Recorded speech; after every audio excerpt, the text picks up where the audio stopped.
வருத்தப்பட்டு வந்து காலில் வந்துட்டான். ஏன் மகளே, அதெல்லாம் ஒரு கண் இருந்த திருஷ்டி, அதெல்லாம் தூர போடும். உன்னை நான் ஒரு விடாலில காப்பாத்தி கொடுத்தேன். எது ஒரு விடாலில உனக்கு நான் காப்பாத்தி கொடுத்தேன். பிரச்சனையை நான் முடிச்சே விட்டேன். சரியா? என்னாலும் எந்த குறைபாடு கிடையாது.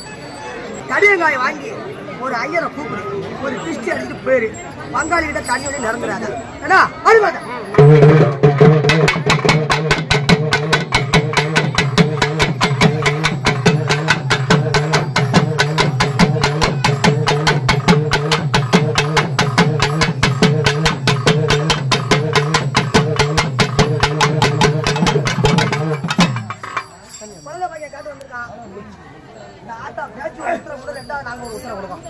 சரியா?